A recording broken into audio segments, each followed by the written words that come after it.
ನಮಸ್ತೆ ಸ್ನೇಹಿತರೆ, ಇವತ್ತು ನಾವು ಪಾರ್ಟಿಕಲ್ ಸಿಸ್ಟಮ್ ಬಗ್ಗೆ ಕಲಿತೀವಿ. ಆಮೇಲೆ ಅದನ್ನ ಯೂಸ್ ಮಾಡಿಕೊಂಡು ಹೇಗೆ ಒಂದು ಟೆಕ್ಸ್ಟ್ ರಿವೀಲ್ ಅನಿಮೇಷನ್ ಮಾಡ್ಬೋದಂತ ನೋಡೋಣ. ಸೊ ಬನ್ನಿ ಕಲಿಯೋಣ. ಸೊ ಮೊದಲಿಗೆ ಇವಾಗ ಒಂದು ನ್ಯೂ ಕಾಮ್ ಕ್ರಿಯೇಟ್ ಮಾಡ್ಕೊಳ್ಳೋಣ. ಇದಕ್ಕೊಂದು ಹೆಸರು ಕೊಡ್ತೀನಿ,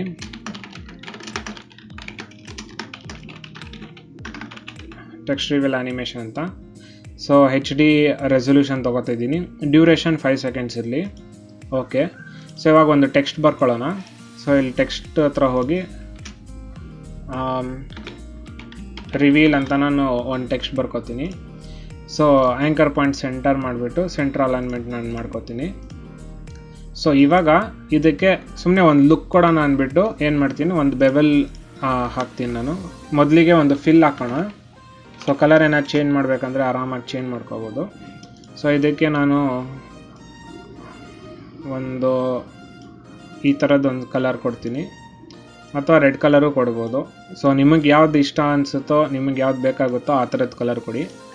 ನೆಕ್ಸ್ಟ್ ಇದಕ್ಕೊಂದು ಬೆವೆಲ್ ಹಾಕೋಣ. ಸೊ ಬೆವೆಲ್ ಅಂದರೆ ಇಲ್ಲಿ ಎಡ್ಜಸ್ನಲ್ಲಿ ಒಂಥರ ಕರ್ವ್ ಥರ ಬರುತ್ತೆ ನೋಡಿ, ಅದಕ್ಕೆ ಬೆವೆಲ್ ಅಂತಾರೆ. ಸೊ ಇಲ್ಲಿ ನೀವು ನೋಡ್ಬೋದು, ಈ ಥರ ಕಾರ್ನರಲ್ಲಿ ಸ್ವಲ್ಪ ಸ್ಮೂತಿಂಗ್ ಥರ ಬರುತ್ತೆ, ಅದಕ್ಕೆ ಬೆವೆಲ್ ಅಂತ ಹೇಳೋದು. ಸೊ ಅದು ನಿಮ್ಗೆ ಯಾವ ಥರ ಲುಕ್ ಬೇಕೋ ಆ ಥರ ನೀವು ಇದನ್ನು ವೇರಿ ಮಾಡಿಕೊಂಡು ಕೊಡ್ಬೋದು. Plus light angle. So light ಇವಾಗ -60 ಡಿಗ್ರಿ. ಸೊ ಈ ಥರ ಬೀಳ್ತಾ ಇದೆ. ಸೊ ನನಗೆ ಲೆಫ್ಟ್ ಸೈಡಿಂದ ಲೈಟ್ ಬೀಳ್ಬೇಕು ಅಂದ್ಕೊಳ್ಳಿ. ಸೊ ನಾನು -90 ಕೊಡ್ತೀನಿ. ಸೊ ಇಲ್ಲಿ ನೋಡ್ಬೋದು ಲೈಟ್ದು ಶೇಡ್ಸ್ ಬೀಳ್ತಾ ಇರೋದು. ಹಾಗೆ ನೀವು ಲೈಟ್ ಕಲರು ಇಂಟೆನ್ಸಿಟಿ ಜಾಸ್ತಿ ಲೈಟ್ ಬೇಕಂದರೆ ಜಾಸ್ತಿ ಕೊಡ್ಬೋದು, ಅಥವಾ ಲೈಟ್ ಆಗಬೇಕಂದ್ರೆ ಕೊಡ್ಬೋದು. ಸೊ ಇದೆಲ್ಲ ನಾನು ಡಿಫಾಲ್ಟಲ್ಲಿ ಇಡ್ತೀನಿ. ಸೊ ನೆಕ್ಸ್ಟು ಈ ಟೆಕ್ಸ್ಟ್ ಲೇಯರ್ನ ಡೂಪ್ಲಿಕೇಟ್ ಮಾಡ್ಕೊಳ್ಳೋಣ. ಸೊ Ctrl+D ಪ್ರೆಸ್ ಮಾಡಿದ್ರೆ ಆ ಲೇಯರ್ ಡೂಪ್ಲಿಕೇಟ್ ಆಗುತ್ತೆ. ಸೊ ಇವಾಗ ನಾವು ಇದ್ರ ಮೇಲೆ ಪಾರ್ಟಿಕಲ್ ಸಿಸ್ಟಮ್ಸ್ ಅನ್ನೋದು ಎಫೆಕ್ಟ್ನ ಹಾಕೋಣ. ಸೊ ಇಲ್ಲಿ ನಾನು ಸರ್ಚ್ ಮಾಡ್ತೀನಿ, ಪಾರ್ಟಿಕಲ್ ಸಿಸ್ಟಮ್ಸ್ 2 ಅಂತಿದೆ. ಸೊ ಇದನ್ನು ಹಾಕ್ತೀನಿ. ಸೊ ಇವಾಗ ಇದರಲ್ಲಿ ಏನೇನು ಪ್ರಾಪರ್ಟೀಸ್ ಇದೆ ಅಂತ ಫಸ್ಟು ನೋಡ್ಕೊಳ್ಳೋಣ ನಾವು. ಇಲ್ಲಿ ನಾನು ಸ್ವಲ್ಪ ಈ ಟೈಮ್ ಇಂಡಿಕೇಟರ್ ಇದೆಲ್ಲ ಅದನ್ನು ಸ್ವಲ್ಪ ಮುಂದೆ ತೊಗೊಂಬರ್ತೀನಿ. ಯಾಕಂದರೆ ಸ್ಟಾರ್ಟಿಂಗಲ್ಲಿದ್ದರೆ ಅದು 0ನಲ್ಲಿರುತ್ತೆ ಬರ್ತ್ ರೇಟು, ಅಂದರೆ ಸ್ಟಾರ್ಟಿಂಗಲ್ಲಿ ಏನು ಪಾರ್ಟಿಕಲ್ಸ್ ಎಮಿಟ್ ಆಗಿರಲ್ಲ. ಸೊ ಸ್ವಲ್ಪ ಟೈಮ್ ಮುಂದೆ ಹೋದರೆ ಆವಾಗ ಎಮಿಟ್ ಆಗಿರುತ್ತೆ. ಸೊ ಇದನ್ನು ಸ್ವಲ್ಪ ಮುಂದೆ ತೊಗೊಂಬರ್ತೀನಿ. ಸೊ ಇವಾಗ ಬರ್ತ್ ರೇಟ್ ಅಂದರೆ ಅದು ಹೆಸರು ಇರೋ ಥರ. ಸೊ ಇದು ಸ್ಟಾರ್ಟಿಂಗ್ ಅಂದರೆ ಎಷ್ಟು ಪಾರ್ಟಿಕಲ್ಸ್ ಎಮಿಟ್ ಆಗಬೇಕು ಆ ಥರ. ಸೊ ಇದು ಫುಲ್ ಕಮ್ಮಿ ಇದ್ದರೆ 0 ಇದ್ದರೆ ನಮಗೆ ಏನು ಎಮಿಟ್ ಆಗಲ್ಲ, ಜಾಸ್ತಿ ಇದ್ದರೆ ಜಾಸ್ತಿ ಪಾರ್ಟಿಕಲ್ಸ್ ಎಮಿಟ್ ಆಗುತ್ತೆ ಆ ಥರ. ಅಂದರೆ ಓವರ್ ದ ಟೈಮು ಇಷ್ಟು ಪಾರ್ಟಿಕಲ್ಸ್ ಎಮಿಟ್ ಆಗ್ತಾ ಹೋಗುತ್ತೆ ಆ ಥರ ಅಂತ ಅಂದ್ಕೊಳ್ಳಿ. ಲಾಂಗಿಟಿವಿಟಿ ಅಂದರೆ ಈ ಪಾರ್ಟಿಕಲ್ಸು ಎಷ್ಟೊತ್ತಿರಬೇಕು ಅಂತ. ಸೊ ಅಂದರೆ ಸೆಕೆಂಡ್. ಸೊ 2 ಸೆಕೆಂಡ್ಸು ಇವಾಗ ಇದೊಂದು ಪಾರ್ಟಿಕಲ್ಲು ಒಂದು 2 ಸೆಕೆಂಡ್ವರೆಗೆ ಇರುತ್ತೆ, ಆಮೇಲೆ ಸತ್ತೋಗ್ಬಿಡುತ್ತೆ ಆ ಥರ. ಸೊ ಇವಾಗ ಇದನ್ನು ಕಮ್ಮಿ ಮಾಡಿದ್ರೆ ಬರೀ 1 ಸೆಕೆಂಡ್ ಮಾತ್ರ ಪಾರ್ಟಿಕಲ್ಸ್ ಇರಬೇಕು ಆ ಥರ ಅಂತ ಅನಿಸಿದ್ರೆ ಅದನ್ನು ಕಮ್ಮಿ ಮಾಡ್ಕೋಬೋದು. ನೆಕ್ಸ್ಟ್ ಪ್ರೊಡ್ಯೂಸರ್ ಅಂದರೆ ಈ ಪಾರ್ಟಿಕಲ್ಲು, ಇದನ್ನು ಪಾರ್ಟಿಕಲ್ ಸಿಸ್ಟಮ್ನ ಕ್ಲಿಕ್ ಮಾಡಿದ್ರೆ ಇಲ್ಲಿ ಸೆಂಟ್ರಲ್ಲಿ ನಿಮಗೆ ಇದೊಂದು ಡಾಟ್ ಕಾಣಿಸುತ್ತೆ ನೋಡಿ, ಅದು ಪ್ರೊಡ್ಯೂಸರ್. ಅಂದರೆ ಪಾರ್ಟಿಕಲ್ ಎಲ್ಲಿಂದ ಎಮಿಟ್ ಆಗ್ತಾ ಇದೆ ಅಂತ. ಸೊ ಅದರದ್ದು ಸೆಟ್ಟಿಂಗ್ಸ್ ಇದೆಲ್ಲ. ಸೊ ಇದ್ರದ್ದು ಪೊಸಿಷನ್ ನೀವು ವೇರಿ ಮಾಡ್ಕೋಬೋದು, XY. ಆಮೇಲೆ ರೇಡಿಯಸ್ಸು ಎಷ್ಟು ಅಗಲ, ಅಂದರೆ ಇವಾಗ ನೀವು X ರೇಡಿಯಸ್ ಚೇಂಜ್ ಮಾಡಿದ್ರೆ ಇವಾಗ ಇಲ್ಲಿ ಬರೀ ಒಂದು ಪಾಯಿಂಟಲ್ಲಿ ಇದೆ ಅಲ್ವಾ. ಸೊ ಇದನ್ನು ಜಾಸ್ತಿ ಮಾಡಿದ್ರೆ ಸೊ ಇಷ್ಟು ಲೆಂತ್ನು ಅದು ಎಮಿಟ್ ಆಗ್ತಾ ಹೋಗುತ್ತೆ. ಅದೇ ರೀತಿ ವೈ ಅಂದರೆ ವೈ ಆ್ಯಕ್ಸಿಸಲ್ಲಿ ಅಗಲ ಆಗ್ತಾ ಹೋಗುತ್ತೆ ಆ ಥರ. ಸೊ ನೆಕ್ಸ್ಟು ಪ್ರೊಡ್ಯೂಸರ್ ಬಗ್ಗೆ ಆಯಿತು. ಫಿಸಿಕ್ಸು. ಸೊ ಫಿಸಿಕ್ಸ್ ಅಂದರೆ ಜನರಲಾಗಿ ಅದೇ ಅದರದ್ದು ಸ್ಪೀಡು, ವೆಲಾಸಿಟಿ ಅದೆಲ್ಲ ಇರುತ್ತಲ್ಲ, ಆ ಥರ ಪ್ರಾಪರ್ಟೀಸ್ ಇರುತ್ತೆ. ಸೊ ಮೊದಲಿಗೆ ಆ್ಯನಿಮೇಷನ್ ಅಂತಿದೆ. ಆ್ಯನಿಮೇಷನ್ ಎಕ್ಸ್ಪ್ಲೋಸಿವ್, ಅಂದರೆ ಇದು ಪಾರ್ಟಿಕಲ್ಲು ಯಾವ ಥರ ಎಮಿಟ್ ಆಗಬೇಕು ಅಂತ. ಸೊ ಇಲ್ಲಿ ಎಕ್ಸ್ಪ್ಲೋಸಿವ್ ಅಂತ ಚೂಸ್ ಮಾಡಿರೋದಕ್ಕೆ ಅದು ಈ ಥರ ಒಂಥರ ಎಕ್ಸ್ಪ್ಲೋಷನ್ ಥರ ಬರ್ತಾಯಿದೆ. ಫ್ಲವರ್ ಪಾಟ್ ಅದೆಲ್ಲ ಇರುತ್ತಲ್ವ, ಆ ಥರ ಬರ್ತಾಯಿದೆ. ಇದರಲ್ಲಿ ನಿಮಗೆ ಇಷ್ಟೊಂದು ಪ್ರಿಸೆಟ್ ಟೈಪ್ ಸಿಗುತ್ತೆ ನಿಮಗೆ. ಸೊ ಇದು ಫ್ರ್ಯಾಕ್ಟಲ್ ಎಕ್ಸ್ಪ್ಲೋಸಿವ್. ಸೊ ಇದು ಅಷ್ಟೊಂದೇನಿಲ್ಲ, ಇದು ಸುಮ್ಮನೆ ಫಾರ್ ಎಕ್ಸಾಂಪಲ್ ಇವಾಗ ಏನಾದರೂ ಎಕ್ಸ್ಪ್ಲೋಷನ್ಸ್ ಥರ ಇವಾಗ ಮೂವಿ ಸೀನ್ಸಲ್ಲೆಲ್ಲ ಎಕ್ಸ್ಪ್ಲೋಷನ್ ಮಾಡ್ತಾರೆ ನೋಡಿ, ಆವಾಗ ಈ ಕಲ್ ಪೀಸ್ ಎಲ್ಲ ಹೆಗ್ರೋದು ನಮಗೆ ಗೊತ್ತಾಗುತ್ತಲ್ಲ. ಸೊ ಫ್ರ್ಯಾಕ್ಟಲ್ ಅಂದರೆ ಆ ಥರ ಚಿಕ್ಕ ಚಿಕ್ಕ ಪೀಸು. ಸೊ ನೀವು ಎಕ್ಸ್ಪ್ಲೋಸಿವು ಮತ್ತು ಫ್ರ್ಯಾಕ್ಟಲ್ ಎಕ್ಸ್ಪ್ಲೋಸಿವ್ಗೂ ನೀವು ಸ್ವಲ್ಪ ಚೇಂಜಸ್ ಇದೆ. ಅದೇ ಥರ 12 ಅಂದರೆ ತಿರುಗೋದು. ಸೊ ಅದೇ ಥರ ಟ್ವರ್ಲಿ, ಅದಕ್ಕೂ ಇದಕ್ಕೆ ಸ್ವಲ್ಪ ಡಿಫ್ರೆನ್ಸ್ ಇರುತ್ತೆ. ಸೊ ಇದೆಲ್ಲ ನೀವು ಚೆಕ್ ಮಾಡ್ತಾ ವೇರಿ ಮಾಡ್ತಾ ಹೋದರೆ ನಿಮಗೆ ಅರ್ಥ ಆಗುತ್ತೆ. ಸೊ ವೋರ್ಟೆಕ್ಸ್ ಅಂದರೆ ಅದೇ ಸುನಾಮಿ ಸುಂಟರ್ಗಾಳಿ ಥರ ಬರುತ್ತೆ ನೋಡಿ, ಅದು ಫೈರು ಅಂದರೆ ಬೆಂಕಿ ಥರ. ಸೊ ಅದಕ್ಕೆ ಈ ಥರ ಆ್ಯನಿಮೇಷನ್ ಇದೆ. ಸೊ ನಮಗೆ ಈ ಕೇಸಲ್ಲಿ ಬೇಕಾಗಿರೋದು ಫ್ರ್ಯಾಕ್ಟಲ್ ಎಕ್ಸ್ಪ್ಲೋಸಿವ್ ಅಂತ. ನೆಕ್ಸ್ಟು ವೆಲಾಸಿಟಿ ಅಂದರೆ ಎಷ್ಟು ಅದರದ್ದು ವೇಗ ಅಂದರೆ ಸ್ಪೀಡು, ಅದು ಮ್ಯಾಟ್ರ್ ಆಗುತ್ತೆ. ಇದು ಮತ್ತು ಇನ್ಹೆರೆಟ್ ವೆಲಾಸಿಟಿ ಇದೆಲ್ಲ, ಅದೆರಡು ಸ್ವಲ್ಪ ಕನ್ಫ್ಯೂಷನ್ ಆಗುತ್ತೆ. ಸೊ ಇದೆರಡು ಯಾವ ಥರ ಅರ್ಥ ಮಾಡ್ಕೋಬೋದು ಅಂದರೆ, ವೆಲಾಸಿಟಿ ಅಂದರೆ ಸ್ಪ್ರೆಡ್ ಅಂತ ಅರ್ಥ ಮಾಡ್ಕೊಳ್ಳಿ. ಸೊ ಇದು ಕಮ್ಮಿ ಇದ್ದರೆ ಇದು ಒಂದು ಲೈನ್ ಥರ ವೆಲಾಸಿಟಿ ಬರುತ್ತೆ. ಇದು ಜಾಸ್ತಿ ಆದರೆ ಫುಲ್ ಎಲ್ಲ ಕಡೆ ಹರಡ್ಕೊಳ್ಳುತ್ತೆ. ಸೊ ಇದು ಸುಮ್ಮನೆ ಅರ್ಥ ಮಾಡ್ಕೊಳ್ಳೋಕ್ಕೆ ಈ ಥರ ಅರ್ಥ ಮಾಡ್ಕೋಬೋದು.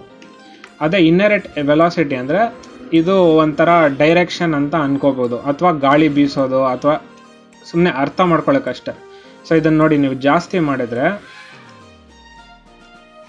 ಇದು ಆ್ಯನಿಮೇಷನ್ ಕೊಟ್ಟರೆ ಇದು ಕ್ಲೀನಾಗಿ ಅರ್ಥ ಆಗುತ್ತೆ. ಸೊ ಇಲ್ಲಿ ಒಂದು ಸಿಂಪಲಾಗಿ ಒಂದು ಪೊಸಿಷನ್ ಆ್ಯನಿಮೇಷನ್ ಕೊಡ್ತೀನಿ.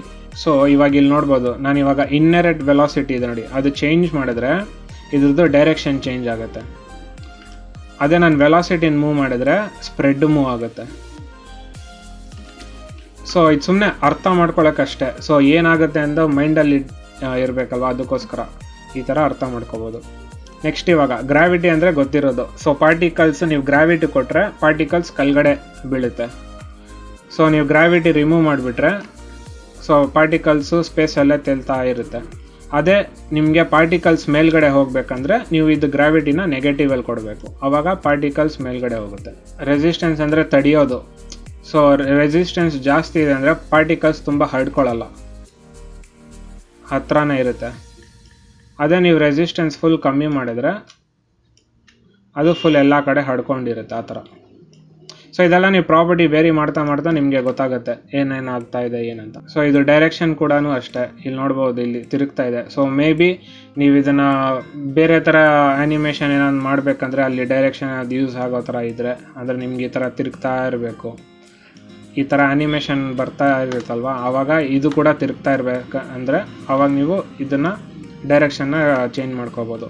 ನೆಕ್ಸ್ಟು ಎಕ್ಸ್ಟ್ರಾ ಇದೇನೆಂದರೆ, ಇವಾಗ ಇಲ್ಲಿ ಪಾರ್ಟಿಕಲ್ಸು ಇಲ್ಲಿ ಔಟರ್ ಸೈಡಲ್ಲಿ ನೋಡಿ, ಎಕ್ಸ್ಟ್ರಾ ಅನ್ನೋದು ಜಾಸ್ತಿ ಮಾಡಿದ್ರೆ ಸ್ವಲ್ಪ ಎಕ್ಸ್ಟ್ರಾ ಪಾರ್ಟಿಕಲ್ಸು ಸುಮ್ಮನೆ ಇವಾಗ ಮಾಸ್ಕಲ್ಲಿ ಫೆದರ್ ಬರುತ್ತಲ್ವ, ಆ ಥರ ಅಂತ ಅಂದ್ಕೊಳ್ಳಿ. ಇದೆಲ್ಲ ಸುಮ್ಮನೆ ಅರ್ಥ ಮಾಡ್ಕೊಳ್ಳೋಕೆ ಹೇಳ್ತಾ ಇರೋದು. ಆ್ಯಕ್ಚುಲಾಗಿ ಅಲ್ಲಿ ಬೇರೆ ಏನಾದರೂ ಇರುತ್ತೆ. ಸೊ ಇಲ್ಲಿ ನೋಡಿದಾಗ ನಮಗೇನು ಅರ್ಥ ಆಗುತ್ತೆ ಆ ಥರ. ಸೊ ಇದಿಷ್ಟು physics properties. Next particle. So particle ಅಂದರೆ ಈ ಪಾರ್ಟಿಕಲ್ಸ್ ಎಮಿಟ್ ಆಗ್ತಿದಲ್ವಾ, ಅದರದ್ದು ಲುಕ್ಕು ಯಾವ ಥರ ಇರಬೇಕು ಅದ್ರ ಬಗ್ಗೆ ಇದು ಸೆಟ್ಟಿಂಗ್ಸ್ ಇರೋದು. So first particle type. So ಇವಾಗ ಪಾರ್ಟಿಕಲ್ ಟೈಪ್ ಅಂದರೆ ಈ ಒಂದೊಂದು ಪಾರ್ಟಿಕಲ್ ಏನಿದೆ ಅದು ಯಾವ ಥರ ಇರಬೇಕು ಅಂತ. ಸೊ ಇವಾಗ ಲೈನ್ ಇದೆ ಅಲ್ವಾ, ಇಲ್ಲಿ ನೋಡ್ಬೋದು ನೀವು, ಈ ಪಾರ್ಟಿಕಲ್ಸ್ ಎಲ್ಲ ಒಂದು ಸಿಂಗಲ್ ಲೈನ್ ಇದೆ. ಸೊ ಇದನ್ನು ಸ್ಟಾರ್ ಸೆಲೆಕ್ಟ್ ಮಾಡಿದ್ರೆ ಎಲ್ಲ ಸ್ಟಾರ್ ಥರ ಬರುತ್ತೆ ಪಾರ್ಟಿಕಲ್ಸು. ಅದೇ ಥರ shaded sphere, faded sphere. So ಈ ಥರ ನಿಮಗೆ ಎಷ್ಟೊಂದು ಸಿಗುತ್ತೆ ಇದರಲ್ಲಿ. ನೆಕ್ಸ್ಟು ಅದರಲ್ಲಿ ಇವಾಗ for example shaded sphere use ಮಾಡ್ತೀರ ಅಂದ್ಕೊಳ್ಳಿ. ಇದರಲ್ಲಿ ನಿಮಗೆ birth size, death size, size variation ಎಲ್ಲ ಬರುತ್ತೆ. ಬರ್ತ್ ಸೈಜ್ ಅಂದರೆ ಸ್ಟಾರ್ಟಿಂಗ್ ಅದು ಪಾರ್ಟಿಕಲ್, ಒಂದೊಂದೇ ಪಾರ್ಟಿಕಲ್ ಎಮಿಟ್ ಆಗುತ್ತಲ್ವ ಸ್ಟಾರ್ಟಿಂಗು, ಅದರದ್ದು ಸೈಜ್ ಎಷ್ಟಿರಬೇಕಂತ. ಇವಾಗ 0.15 ಇದೆ, ಅದು ಫುಲ್ ಚಿಕ್ಕದ್ರಿಂದ ದೊಡ್ಡದಾಗಬೇಕಂದ್ರೆ 0 ಇಟ್ಟರೆ ಫುಲ್ ಚಿಕ್ಕದು ಏನೂ ಇಲ್ಲದೆ 0 ಇಂದ ನಮಗೆ 0.75ವರೆಗೂ ಬರುತ್ತೆ. ಅದೇ ನಿಮಗೆ ರಿವರ್ಸ್ ಬೇಕಂದರೆ ಇದನ್ನು 0 ಮಾಡ್ಬೋದು, ಈ ಥರ. ಸೊ ನೀವು ಇದು ಪ್ರಾಪರ್ಟೀಸ್ ಬಗ್ಗೆ ಎಷ್ಟು ಟೈಮ್ ಸ್ಪೆಂಡ್ ಮಾಡ್ತೀರಾ, ಆಮೇಲೆ ಎಷ್ಟು ಅಬ್ಸರ್ವ್ ಮಾಡಿ ಇದು ಮಾಡ್ತೀರಾ, ಅದ್ರ ಮೇಲೆ ನಿಮಗೆ ಇನ್ನೂ ಕ್ಲಾರಿಟಿ ಚೆನ್ನಾಗಿ ಗೊತ್ತಾಗುತ್ತೆ. ಒಪಾಸಿಟಿ ಮ್ಯಾಪ್ ಅಂದರೆ ಫೇಡ್ ಔಟ್. ಅಂದರೆ ಇವಾಗ ಸ್ಟಾರ್ಟಿಂಗಲ್ಲಿ ಇಲ್ಲಿ ನೋಡಿ ಒಪಾಸಿಟಿ ಫುಲ್ 100% ಇದೆ, ಹೋಗ್ತಾ ಹೋಗ್ತಾ ಫೇಡ್ ಆಗ್ತಾ ಇದೆ, ಆ ಥರ. ಸೊ ಇದು ಫೇಡ್ ಔಟ್ ಶಾರ್ಪ್ ಅಂದರೆ ಇಲ್ಲಿ ಸ್ಮೂತ್ ಆಗಿದೆ ನೋಡಿ, ಅಂದರೆ ಇಲ್ಲಿಂದ ಇಲ್ಲಿ ಟ್ರಾನ್ಸಿಷನ್ ಸ್ಮೂತ್ ಆಗಿದೆ ಒಂಥರ. ಫೇಡ್ ಔಟ್ ಶಾರ್ಪ್ ಅಂದರೆ ಸ್ಮೂತ್ ಆಗಿರಲ್ಲ, ಅಂದರೆ ಇದು ನೋಡಿದ್ರೆ ಅರ್ಥ ಆಗ್ತಿದೆ ಅಲ್ವಾ. ಸೊ ಫೇಡ್ ಇನ್ ಅಂದರೆ ಈ ಥರ ಇರುತ್ತೆ. ಸೊ ಅಗೇನ್ ಇದೆಲ್ಲ ಅದೇ ಸೇಮ್, ನೀವು ಪ್ರಾಪರ್ಟೀಸ್ ನೋಡ್ತಾ ಒಂದೊಂದೇ ಕ್ಲಿಕ್ ಮಾಡಿ ಏನಾಗುತ್ತೆ ಅಂತ ನೋಡ್ತಾ ಇದ್ರೆ ನಿಮಗೆ ಎಲ್ಲ ಕ್ಲೀನಾಗಿ ಅರ್ಥ ಆಗುತ್ತೆ. Next maximum opacity. ಸೊ ಇದು ಪಾರ್ಟಿಕಲ್ಸ್ದು ಒಪಾಸಿಟಿ ಇವಾಗ 75%ಇದೆ. ಇದನ್ನು ಕಮ್ಮಿ ಮಾಡಿದ್ರೆ ಎಂಡಲ್ಲಿ ಕಮ್ಮಿ ಒಪಾಸಿಟಿ ಇರುತ್ತೆ. ಸೊ ಇವಾಗ ನೆಕ್ಸ್ಟು ಸೋರ್ಸ್ ಆಲ್ಫಾ ಇನ್ಹೆರಿಟ್ ಅಂತಿದೆ. ಸೋರ್ಸ್ ಆಲ್ಫಾ ಇನ್ಹೆರಿಟ್ ಅಂದರೆ ಅದು ಟ್ರ್ಯಾಕ್ ಮಾಡ್ತಾರ. ಸೊ ಇವಾಗ ನಾವಿದು ಟೆಕ್ಸ್ಟ್ ಲೇಯರ್ ಮೇಲೆ ಹಾಕಿದ್ದೀವಲ್ವಾ, ಸೊ ಇವಾಗ ನೋಡಿ ಇದು ಅನ್ಚೆಕ್ ಆದಾಗ ಈ ಪಾರ್ಟಿಕಲ್ಲು ಟೆಕ್ಸ್ಟಿಂದ ಆಚೆ ಬಂದಾಗಲೂ ನಮಗೆ ಕಾಣಿಸುತ್ತೆ, ಟೆಕ್ಸ್ಟ್ ಮೇಲೆ ಇದ್ದಾಗಲೂ ಕಾಣಿಸುತ್ತೆ. ಸೊ ಇದನ್ನು ನಾನು ಚೆಕ್ ಮಾಡಿದ್ರೆ ಬರೀ ಟೆಕ್ಸ್ಟ್ ಯಾವಾಗ ಬರುತ್ತೆ ಆವಾಗ ಮಾತ್ರ ನಮಗೆ ಪಾರ್ಟಿಕಲ್ಸ್ ಕಾಣಿಸುತ್ತೆ. ಸೊ ಇದು ಟೆಕ್ಸ್ಟಿಂದ ಆಚೆ ತೊಗೊಂಡೋದ್ರೆ ನಮಗೆ ಪಾರ್ಟಿಕಲ್ಸ್ ಕಾಣಿಸಲ್ಲ. ಸೊ ಇವಾಗ ಈ ಥರದಕ್ಕೆ ನಾವು ಇದನ್ನು ಯೂಸ್ ಮಾಡ್ಕೋಬೋದು. Next colour map. So birth to death ಅಂತಿದೆ. ಸೊ ಇದು ಸ್ಟಾರ್ಟಿಂಗ್ ಅದು ಪಾರ್ಟಿಕಲ್ಸ್ ಸ್ಟಾರ್ಟ್ ಆಗೋವಾಗ ಯೆಲ್ಲೋ ಕಲರಲ್ಲಿರುತ್ತೆ, ಡೆತ್ ಕಲರು ಅಂದರೆ ಎಂಡ್ ಆಗೋವಾಗ ರೆಡ್ ಕಲರು, ಆ ಥರ ಇರೋದು. ಸೊ ಇದನ್ನು ನೀವು ಇಲ್ಲಿ ಆಪ್ಷನ್ಸ್ ಎಲ್ಲ ಚೇಂಜ್ ಮಾಡ್ಬೋದು, ಆರಿಜಿನ್ ಟು ಡೆತ್ ಅಂತ. ಸೊ ಅವಾಗ ಬರೀ ಡೆತ್ ಕಲರ್ ಇರುತ್ತೆ. ಟ್ರಾನ್ಸ್ಫಾರ್ ಮೋಡ್ ಅಂದರೆ ಇವಾಗ ಈ ಆ್ಯನಿಮೇಷನ್ ಪಾರ್ಟಿಕಲ್ ಏನಾಗ್ತೀವೋ ಅದು ಏನಾಗಬೇಕಂತ. ಕಾಂಪೋಸಿಟ್ ಅಂದರೆ ಅದ್ರ ಮೇಲೆ ಬರೋದಂತ. ಸ್ಕ್ರೀನ್ ಅಂತ ಹಾಕಿದ್ರೆ ಸ್ಕ್ರೀನ್ ಬ್ಲೆಂಡಿಂಗ್ ಮಾಡಿ ಯೂಸ್ ಮಾಡಿದ್ರೆ ಯಾವ ಥರ ಬರುತ್ತೆ ಆ ಥರ ಬರುತ್ತೆ. ಸೇಮ್ ಆ್ಯಡ್ ಅಂತ ಹಾಕಿದ್ರೂ ಅದೇ. ಸೊ ಬ್ಲ್ಯಾಕ್ ಮ್ಯಾಟ್ ಅಂದರೆ ಇದೊಂದು ಬ್ಲ್ಯಾಕ್ ಕಲರಾಗಿ ಬರುತ್ತೆ ಪಾರ್ಟಿಕಲ್ಸ್. ಸೊ ಇವಾಗ ನಾವು ಇದು ಕಾಂಪೋಸಿಟಲ್ಲಿ ಇಡೋಣ. ನೆಕ್ಸ್ಟ್ ರ್ಯಾಂಡಮ್ ಸೀಡ್ ಅಂದರೆ ಇದು ಪಾರ್ಟಿಕಲ್ಸು ಸುಮ್ಮನೆ ಯಾವ ಥರ ಮೂಮೆಂಟ್ ಬೇಕಂತ. ಸೊ ಇವಾಗ ರ್ಯಾಂಡಮ್ ಮೂಮೆಂಟ್. ಸೊ ಇವಾಗ ಇದಿಷ್ಟು ಪಾರ್ಟಿಕಲ್ ಸಿಸ್ಟಮ್ಸ್ದು ಸೆಟ್ಟಿಂಗ್ಸ್ ಅಥವಾ ಪ್ರಾಪರ್ಟೀಸ್ ಅಂತ ಹೇಳ್ಬೋದು. ಸೊ ಇವಾಗ ಇದ್ರ ಬಗ್ಗೆ ತಿಳ್ಕೊಂಡಿದ್ದೀವಲ್ವಾ, ಸೊ ಇವಾಗ ಇದನ್ನು ಯೂಸ್ ಮಾಡಿಕೊಂಡು ಟೆಕ್ಸ್ಟ್ ರಿವೀಲ್ ಹೇಗೆ ಮಾಡೋದು ಅಂತ ಕಲಿಯೋಣ. ಸೊ ಇವಾಗ ನಾನು ಸ್ಟಾರ್ಟಿಂಗು ಏನು ಮಾಡ್ತೀನಿ, ಫಸ್ಟ್ ಇವಾಗ ಪಾರ್ಟಿಕಲ್ ಸಿಸ್ಟಮ್ಸ್ ಕೊಟ್ಟಿದ್ದೀನಲ್ವಾ, ಇದಕ್ಕೆ ನಾನು ಫಸ್ಟು ಪ್ರೊಡ್ಯೂಸರ್ದು ಪೊಸಿಷನ್ ಆ್ಯನಿಮೇಷನ್ ಕೊಡ್ಕೋತೀನಿ. ಸೊ ಇಲ್ಲಿ ಫಸ್ಟು ನನಗೆ ಇಲ್ಲಿಂದ ಬರಬೇಕಿದು, ಆಮೇಲೆ ಒಂದು 2 ಸೆಕೆಂಡ್ಗೆ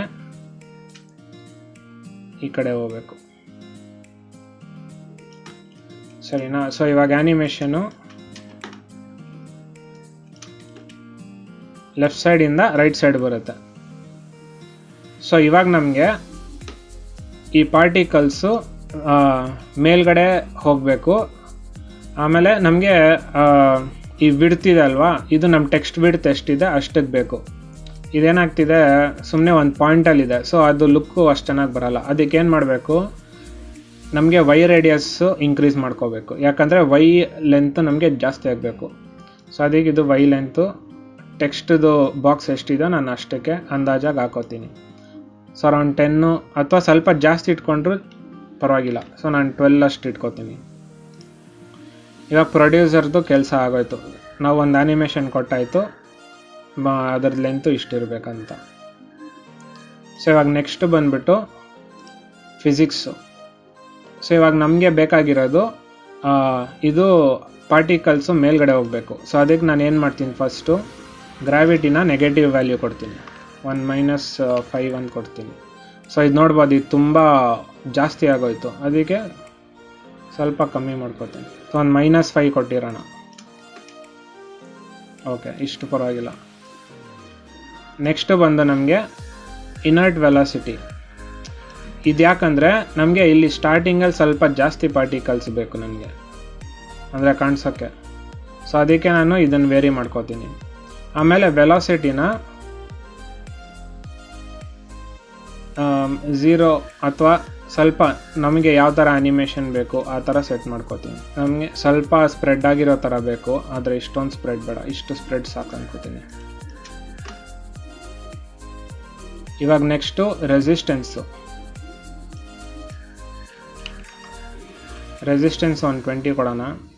ಎಕ್ಸ್ಟ್ರಾ ಬಂದು ಒಂದು 4 ಇಡೋಣ, ಸ್ವಲ್ಪ ಇನ್ನೂ ಸ್ವಲ್ಪ ಸ್ಪ್ರೆಡ್ ಆಗಲಿ ಪಾರ್ಟಿಕಲ್ಸು ಆ ಥರ.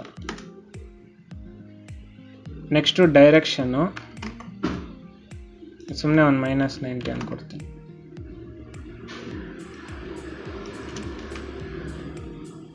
ಇದಿಷ್ಟಾಯಿತು. ನೆಕ್ಸ್ಟು ಇವಾಗ ಪಾರ್ಟಿಕಲ್ ಬಗ್ಗೆ. ಸೊ ಅದ್ರದ್ದು ಲುಕ್ಕು ಚೇಂಜ್ ಮಾಡಬೇಕು. ಸೊ ಇದೆಲ್ಲ ಡಿಫಾಲ್ಟ್ ಆಗಿರಲಿ. ಇಲ್ಲಿ ಮ್ಯಾಕ್ಸ್ ಒಪಾಸಿಟಿ ಇದೆ ಅಲ್ವಾ, ಅದು ಒಂಚೂರು ಕಮ್ಮಿ ಮಾಡ್ಕೋತೀನಿ, ಒಂದು 50%.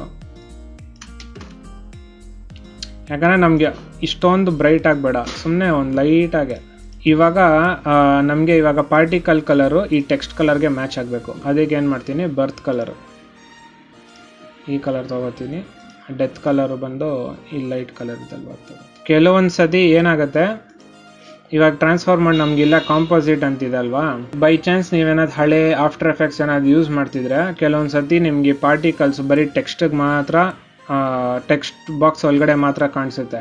ಆ ಟೈಮಲ್ಲಿ ಏನು ಮಾಡಬೇಕಂದ್ರೆ ಈ ಲೇಯರ್ ಸೆಲೆಕ್ಟ್ ಮಾಡಿ ಕಾಂಪೋಸಿಟ್, CC ಕಾಂಪೋಸಿಟ್ ಅಂತಿರುತ್ತೆ, ಇದನ್ನು ಫುಲ್ಲು ಮೇಲ್ಗಡೆ ಹಾಕೊಳ್ಳಿ. ಆವಾಗ ನಿಮಗೆ ಪಾರ್ಟಿಕಲ್ಸ್ ಟೆಕ್ಸ್ಟ್ ಮೇಲೆ ಬರುತ್ತೆ. ಸೊ ಇಲ್ಲಿ ಆಲ್ರೆಡಿ ನನಗೆ ಇದರಲ್ಲೇ ಇರೋದ್ರಿಂದ ನಾನು ಅದನ್ನು ಏನು ಯೂಸ್ ಮಾಡ್ತಿಲ್ಲ. ಸೊ ಇವಾಗ ನಮಗೆ ಇದು ಟೆಕ್ಸ್ಟ್ ಮೇಲೆ ಬಂದಾಗ ಮಾತ್ರ ಕಾಣಿಸ್ಬೇಕು. ಅದಕ್ಕೆ ಏನು ಮಾಡಬೇಕು, ಸೋರ್ಸ್ ಆಲ್ಫಾ ಇನ್ಹೆರಿಟನ್ನು ಚೂಸ್ ಮಾಡಬೇಕು. ಸೊ ಇವಾಗ ನೋಡಿ, ಸೊ ಬರೀ ಟೆಕ್ಸ್ಟ್ ಇರೋವಾಗ ಮಾತ್ರ ನಮಗೆ ಇದು ಕಾಣಿಸುತ್ತೆ. ಸೊ ಇವಾಗ ನಮಗೆ ಬೇಕಾಗಿರೋದು ಈ ಪಾರ್ಟಿಕಲ್ಸ್ ಬರೋವಾಗ ಇದು ಫೇಡ್ ಔಟ್ ಆಗಬೇಕು, ಇಲ್ಲಾಂದರೆ ಫೇಡ್ ಇನ್ ಆಗಬೇಕು. ಅವಾಗ ನಮಗೆ ರಿವೀಲು ಅಥವಾ ಅನ್ರಿವೀಲ್ ಆಗೋ ಥರ ಫೀಲ್ ಬರುತ್ತೆ. ಅದಕ್ಕೆ ಏನು ಮಾಡ್ತೀನಿ, ಕೆಳಗಡೆ ಟೆಕ್ಸ್ಟ್ ಲೇಯರ್ ಇದೆಯಲ್ಲ, ಅದಕ್ಕೆ ಲೀನಿಯರ್ ವೈಪ್ ಅನ್ನೋದು ಒಂದು ಎಫೆಕ್ಟ್ ಹಾಕ್ತೀನಿ. ಸೊ ಲೀನಿಯರ್ ವೈಪ್ ಏನು ಮಾಡುತ್ತೆ ಅಂದರೆ ಈ ಡೈರೆಕ್ಷನ್ ಯಾವ ಥರ ಇರುತ್ತೋ ಆ ಥರ ಒಂದು ಟ್ರಾನ್ಸಿಷನ್ ಕೊಡುತ್ತೆ.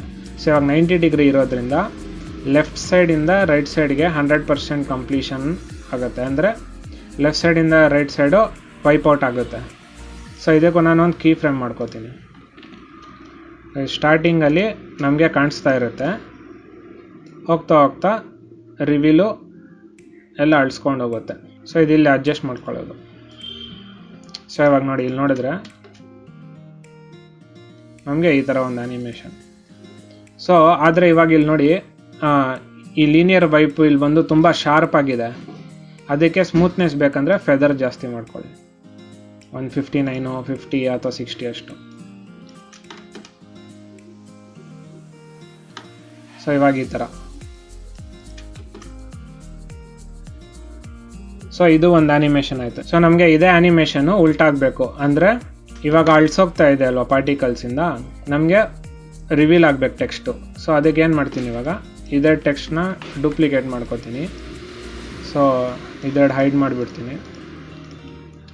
ಇಲ್ಲಿ ಲೀನಿಯರ್ ವೈಪ್ ಇದೆಲ್ಲ ಅದು ಇವಾಗ ಉಲ್ಟಾಗಬೇಕು. Time reverse key frame. So ಇವಾಗ ಸ್ಟಾರ್ಟಿಂಗ್ ಅಳಿಸಿರುತ್ತೆ, ಆಮೇಲೆ ರಿವೀಲ್ ಆಗುತ್ತೆ. ಆದರೆ ನಮಗೆ ಇದು ರೈಟ್ ಸೈಡಿಂದ ಲೆಫ್ಟ್ ಸೈಡ್ ಆಗ್ತಿದೆ. ಲೆಫ್ಟ್ ಸೈಡಿಂದ ರೈಟ್ ಸೈಡ್ ಆಗಬೇಕಂದ್ರೆ ಈ ಡೈರೆಕ್ಷನ್ ಅಥವಾ ವೈಪ್ ಆ್ಯಂಗಲ್ ಏನಿದೆ ಅದನ್ನು -90 ಅಂತ ಟೈಪ್ ಮಾಡ್ತೀನಿ. ಸೊ ಇವಾಗ ಇದು ಈ ಕಡೆಯಿಂದ ಈ ಥರ ಓಪನ್ ಆಗುತ್ತೆ. ಇವಾಗ ನಾವು ಪಾರ್ಟಿಕಲ್ಸ್ ಮತ್ತು ಇದನ್ನು ಅಲೈನ್ ಮಾಡ್ಕೋಬೇಕು ಅಷ್ಟೆ. ಸ್ವಲ್ಪ ಇಲ್ಲಿ ಅಡ್ಜಸ್ಟ್ಮೆಂಟು ಮಾಡ್ಕೋಬೇಕು.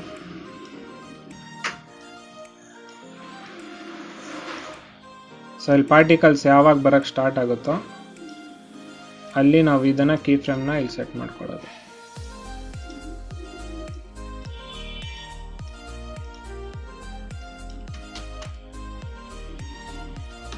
ಸೊ ಇಲ್ಲಿ ಸ್ವಲ್ಪ ಫಾಸ್ಟಾಗಿ ಹೋಗ್ತಾ ಇದೆ.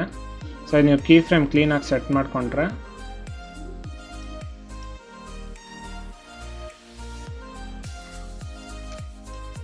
ಅವಾಗ ನಿಮಗೆ ಕ್ಲೀನಾಗಿ ಬರುತ್ತೆ ಆ್ಯನಿಮೇಷನ್.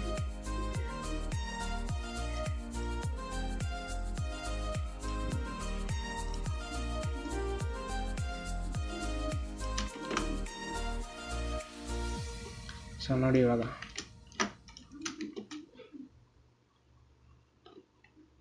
ಇಲ್ಲಿ ನಿಮ್ಗೆ ಪಾರ್ಟಿಕಲ್ಸು ಕಾಣಿಸ್ತಾ ಇಲ್ಲ ನಮಗೆ ಅಂತ ಹೇಳಿದ್ರೆ ನೀವು ಅದರದ್ದು ಒಪಾಸಿಟಿ ಜಾಸ್ತಿ ಮಾಡ್ಕೋಬೋದು.